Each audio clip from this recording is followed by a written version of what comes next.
Welcome aboard, everyone. It is so wonderful to have you back in the galley with me today. If you are new here, pull up a jump seat and get comfortable. I'm Sophia.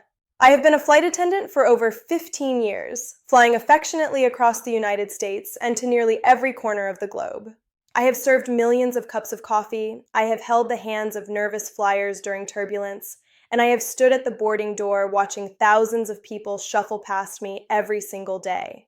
Because I spend my life in airports, I see things that the average traveler misses. I see the subtle shifts in security protocols. I see the new technology being rolled out at the checkpoints. And unfortunately, I see the mistakes that passengers make. Mistakes that pull them out of the line, get them detained, and sometimes get them denied boarding. Today, we are going to have a very serious, very private conversation. We need to talk about your phones. Specifically, we need to talk about what is on your phone. For a long time, we thought of our suitcases as the thing security was interested in. Did you pack your liquids properly? Do you have any sharp objects? But in 2026, the landscape of airport security has changed. Data is the new contraband. Information is the new security threat. And for my senior travelers, my absolute favorite group of passengers, this is a particularly vulnerable area because, let's be honest, many of you have grandchildren or well-meaning nephews who install things on your phone, or you download apps to make life easier without realizing the digital footprint you are creating. I have seen a massive uptick in what we call electronic device examinations, particularly at international border crossings, CBP, and during secondary screenings by airport security. They aren't just looking for weapons anymore, they are looking for intent. They are looking for digital red flags. And there are 5 specific types of apps. Apps that seem harmless, apps that you might use every day, that can cause you a world of trouble when you are trying to get to your vacation. So grab your reading glasses, maybe get a notepad, and put your phone on the table in front of you. We are going to do a digital audit. I am going to walk you through the 5 apps you need to delete or at least hide before you fly, and I'm going to explain exactly why they trigger security algorithms. Let's start with the context because I don't want to scare you without cause. Sophia, is the TSA really looking at my Candy Crush scores? No, the TSA officer checking your ID at the domestic podium is not looking at your apps. However, if you are flagged for secondary screening, that's when you get the SSS on your boarding pass, or if you are traveling internationally and going through Customs and Border Protection, CBP, your phone is fair game. The courts have ruled that borders are constitution-free zones in many respects. They can ask you to unlock your phone, they can scroll through your photos, they can look at your apps. And if they see something that aligns with a risk profile, you are going to be in that little windowless room for hours. Seniors are often targeted for these checks, not because they are suspected of being master criminals, but because they are often victims of digital compromising, or they carry devices that are unsecured. So what are they looking for? Let's dive into app number 1. This one is going to surprise you, and it is a huge issue for my passengers who use natural remedies. Cannabis and CBD delivery or locator apps. I know. You are sitting there thinking, Sophia, I use CBD cream for my arthritis, or it's legal in my state. Here is the hard truth that you must understand. The airport is federal property. The airspace is federal jurisdiction. It does not matter if weed is legal in California, New York, and Colorado. As soon as you step past that security checkpoint, you are under federal law, where cannabis is still largely classified as a controlled substance. If you have apps on your phone like Weed Maps, Leafly, or Ease, apps that are designed to help you locate dispensaries or have products delivered, you are walking around with a digital billboard that says, "I possess federal contraband." I watched a situation unfold just a few months ago in Chicago. A lovely older couple was coming back from a trip. They were pulled for a random bag check. The officer didn't find anything in the bag initially, but they asked the gentleman to unlock his phone to verify his itinerary. The officer swiped one screen over and saw a folder full of dispensary apps. Immediately the tone changed. They assumed he was trafficking across state lines. They tore that luggage apart. They unpacked every sock, every pill bottle. They brought the dogs over. It turned out he didn't have anything on him, but they missed their connection. They were humiliated in public. All because an app on his phone suggested he was a user of a substance that the federal government hates. My advice? Delete them. If you are traveling, you do not need to know where the local dispensary is in your hometown. If you need to find one at your destination, use a web browser in incognito mode once you get there. Do not keep the app installed. It is probable cause sitting in your pocket. This applies to CBD too. Even if your CBD is hemp-derived and technically legal, the app creates a suspicion of intent that gives them the right to dig deeper. Travel clean? Let's move to app number 2. This one is less about drugs and more about privacy, but it is a major red flag for security officers. Vault or hidden photo apps. You might have these because you want to keep photos of your credit cards secure, or maybe you have medical photos of a surgery that you don't want people scrolling through. These apps often look like a calculator or a utility app, but when you type in a code, they open a secret folder. To a security professional, these apps scream one thing: I am hiding something illegal. When an officer is scanning a device and they have software that can scan the architecture of your phone very quickly, these vault apps light up like a Christmas tree. In the eyes of law enforcement, people who use calculator vault apps are usually hiding child exploitation materials, terrorist communications, or evidence of financial crimes. If you are a 70-year-old grandmother and you have a calculator vault app, you have just profiled yourself into a category of very dangerous people. You might just be hiding your password list, but they don't know that until they interrogate you. I had a passenger, a retired teacher, who had one of these because her grandson installed it to help her keep her banking info safe. She was held at customs in London for 4 hours. They wanted to know what was in the vault. She couldn't remember the password because she rarely used it. It was a nightmare. If you need to secure your data, use the built-in security features of your phone, like the hidden album on iPhone, which is biometric locked, or the secure folder on Samsung. Do not use third-party hide-it apps. They look incredibly suspicious to trained border agents. App number 3 is a big one for the tech-savvy seniors who value their privacy, but it backfires at the airport. VPNs, virtual private networks, and Tor browsers. Now, I use a VPN. I think they are great for protecting your data when you are on a coffee shop Wi-Fi, but there are certain types of VPN apps that look very bad at a border crossing. I am talking about the free ad-supported VPNs or the onion routers, Tor, that are used to access the dark web. If a customs agent sees a Tor browser on your phone, they assume you are buying illegal goods or accessing the black market. There is almost no casual reason to have a Tor browser. With VPNs, the issue is nuanced. If you are traveling to a country with strict internet censorship like China, parts of the Middle East, or even transiting through them, having a VPN app visible on your home screen can be a crime. In some countries, it is illegal to obscure your internet traffic. Even coming back into the US, if an agent sees a VPN running, they wonder, what communication are you trying to hide from us? My recommendation: if you don't know exactly how your VPN works or why you have it, maybe your nephew installed it to watch Netflix in another country, delete it before you fly. Or at the very least, bury it deep in a folder and ensure it is not connected when you approach the checkpoint. You do not want to appear to be technologically evasive. The goal at the airport is transparency. You want to look like a boring tourist, not a cyber hacker. App number 4 is arguably the most dangerous for seniors, not just for TSA reasons, but for your own financial safety. Remote desktop or screen sharing apps. I am talking about apps like AnyDesk, TeamViewer, or Quick Support. Please listen to me very carefully on this one. These apps are legitimate tools used by IT professionals to fix computers remotely. However, they are also the #1 tool used by scammers to steal money from seniors. Scammers call you, pretend to be Amazon or Microsoft, and tell you to download AnyDesk so they can fix the refund. If a sharp security officer sees AnyDesk on a senior citizen's phone, they are going to pause. Best case scenario, they are worried you are being trafficked or scammed and they might intervene, which causes delays. Worst case scenario, they think you are part of a mule scam, moving money or data for a criminal organization unknowingly. I have seen security agents ask seniors, who controls this app? And the senior says, oh, a nice man named David from the bank support. That is a tragedy waiting to happen. But from a security threat perspective, having a remote tunnel into your device is a vulnerability.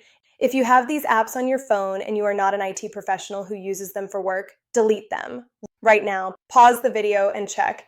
If you see TeamViewer or AnyDesk and you don't know why it is there, trash it. It is a security hole that you are carrying across borders. App number 5 is a little different. It's not illegal, but it causes so many delays that agents will actively groan when they see it. outdated or third-party airline booking apps. I am talking about those random cheap flights for you or budget air tracker apps that haven't been updated since 2019. Here's the scenario. You get to the TSA document checker. The agent asks for your boarding pass. You open this third-party app. It tries to load. It crashes. It loads an ad for a game. You click the X. It finally shows a QR code, but the brightness is too low, or the QR code is formatted wrong because the app is junk. The scanner won't read it. The line behind you starts to sigh. The agent gets frustrated. Now you are the problem passenger. The agent has to manually type in your info. This puts them on high alert. They are looking at you more closely now. Why doesn't this person have a real boarding pass? Is this a fake ticket? I have seen people get pulled aside for extra screening simply because their digital documentation looked sketchy. The fix. Download the official app of the airline you are flying, Delta, United, American, etc. Or use the Apple Wallet or Google Wallet feature to save the pass directly to your phone system. Delete the junk booking apps. They are battery hogs. They steal your data and they fail when you need them most. Now that we have covered the delete list, I want to talk about the digital strip search and your rights, because there is a lot of bad information out there. If you are a U.S. citizen traveling domestically within the U.S., you have strong Fourth Amendment rights. The TSA cannot demand to unlock your phone just for fun. They need a warrant or probable cause. However, they can ask you to power it on to prove it is a working device and not a hollowed-out bomb casing. If your battery is dead and it won't turn on, you are not flying with that device. Charge your phone. However, if you are traveling internationally, everything changes. When you re-enter the U.S., Customs and Border Protection, CBP, has incredibly broad authority. They can demand your passcode. So what should you do? I recommend a strategy called sanitizing for travel. Think of your phone like your house. When you have guests coming over, in this case the government, you clean up. You put the dirty laundry away, back it up. Before you leave your house for a big trip, back up your phone to the cloud or your computer. Remove the clutter. Delete the 5 apps I mentioned. Also, look through your photos. Do you have photos of your credit cards, your social security card, your passport? Delete them from your camera roll. If you lose your phone, that is identity theft waiting to happen. If you need copies, keep them in a secure, encrypted password manager, not just sitting next to the picture of your cat. Log out. If you have social media apps or email accounts that you don't absolutely need for the trip, log out of them. If an agent opens your phone and you are logged out, they are less likely to ask you to log in unless they have a very specific suspicion. There is another trick I want to teach you. It is called lockdown mode or disabling biometrics. When you are walking through the airport, you are often tired. You might be napping at the gate. If your phone opens with Face ID or your fingerprint, it is very easy for someone, a thief or an aggressive official in a foreign country, to force your phone open by just holding it up to your face or grabbing your thumb. In the US legal system, there is a debate, but generally, courts have said that passcodes are protected by the Fifth Amendment, something you know, but biometrics are not, something you are. So, when I travel through sensitive areas, I turn off Face ID. I make it so I have to type in my 6-digit code to unlock the phone. On an iPhone, you can trigger this temporarily by holding down the power button and the volume button for a few seconds until the emergency SOS slider appears. Hit cancel. Now, Face ID is disabled until you type your code. Do this before you get in the security line. It adds a layer of legal and physical protection to your data. Now, let's pivot to something that makes you safer and keeps the agents happy. What apps should you have? If you want to breeze through TSA and look like a pro, you need the TSA app, My TSA. It is actually really good. It tells you exactly what the wait times are at your specific airport. It has a Can I Bring search bar where you can type in knitting needles or hearing aid batteries, and it tells you the official rule. Having this app on your phone actually signals to security that you are a compliant, prepared traveler. If you get into an argument with an officer about whether your medication ice pack is allowed, opening the My TSA app and showing them their own rule is the most polite and effective way to win that argument. I also want to address social media apps: Facebook, Instagram, TikTok. Are they checking these? Not usually, but be aware of location services. I see so many seniors using apps like Life360 or Find My Friends to share their location with their whole family. That is fine. But make sure you are not sharing your location publicly on Facebook or Instagram. Checking in at the airport, heading to Paris for 2 weeks. is basically sending a notification to criminals that your house is empty. It's not a TSA issue, but it is a safety issue. Furthermore, if you are traveling to countries with political unrest, having social media apps on your phone can be dangerous. In some countries, they will scroll through your Facebook feed at the border to see if you have posted anything critical of their government. If you are politically active online and you are traveling to a sensitive region, I highly recommend traveling with a clean phone, a burner phone that has nothing on it but maps and emergency numbers. Let's talk about the cloud misconception. Many seniors tell me, "Oh, Sophia, I deleted the app, so it's gone." Remember, if you have iCloud or Google Photos, your data is likely still accessible. However, for the purpose of a border search, agents are usually looking at what is physically on the device at that moment. By deleting the app icon, you remove the visual trigger. If an agent picks up your phone and sees Solitaire, Weather, Delta Airlines, and Maps, they are bored.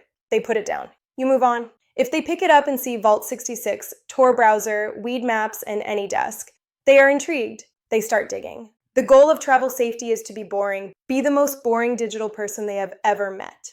I want to share a quick story about a bonus app hazard: messaging apps, WhatsApp, Telegram, Signal. These are great for staying in touch without paying for international texting, but check your settings. Many of these apps have a setting called autosave to camera roll. This means every meme, every weird video, every political cartoon your crazy uncle sends you in the family group chat gets automatically saved to your phone's permanent photo gallery. I had a passenger who was stopped in the Middle East because he had inappropriate images on his phone. He had never seen them. They were automatically downloaded from a spam group chat on WhatsApp. He nearly went to jail. Go into your WhatsApp settings. Go to chats, turn off save to camera roll. Do not let other people populate your phone with content you haven't approved. It is a massive liability. If you are finding this information helpful, and I know it is a bit intense, but I promise it's for your own good, please take a second to hit that subscribe button. I am dedicated to keeping you safe in the air and on the ground. And hit the like button if you are going to check your phone settings as soon as this video ends. Let's recap the action plan for your next trip. The pre-flight digital cleanse checklist. Delete the substance apps. No dispensary maps, no delivery services. Remove the spyware, no vault apps, no AnyDesk or remote viewers. Hide the tools. If you don't strictly need a VPN, delete it or hide it. Update the essentials. Ensure your airline app is the official version and updated. Check your gallery, delete photos of sensitive documents, sanitize messaging, turn off autosave on WhatsApp, lock it down, disable Face ID, Touch ID before entering the customs hall. I know this feels like a lot. I know you might feel like, I'm just a grandma going to visit my daughter, why do I have to feel like a spy? It's not about being a spy. It's about the fact that our phones have become extensions of our brains. They hold our money, our memories, and our secrets. And when you travel, you are taking that entire life history through a security checkpoint managed by people whose job is to be suspicious. By cleaning up your phone, you are protecting your privacy. You are ensuring that a misunderstanding doesn't turn into a missed flight. You are taking control of your digital identity. And honestly, isn't it nice to delete some of those apps anyway? They just clutter up the screen and drain your battery. Think of it as spring cleaning for your peace of mind. I want you to travel with confidence. I want you to walk up to that podium, hand over your passport, and know that if they ask to see your phone, you have nothing to worry about. You are prepared, you are safe. In the next video, I'm going to be talking about the new 2026 carry-on rules regarding powders and food. Yes, they have changed again, and yes, your protein powder might get confiscated if you don't pack it right. You do not want to miss that one. Thank you so much for trusting me with your travel plans. Please take 10 minutes today to look through your phone. Ask your grandkids for help if you need to, but explain why you are doing it. Tell them Sophia said it's a federal safety issue. Stay safe, keep your digital life clean, and I will see you in the skies. Bye, everyone.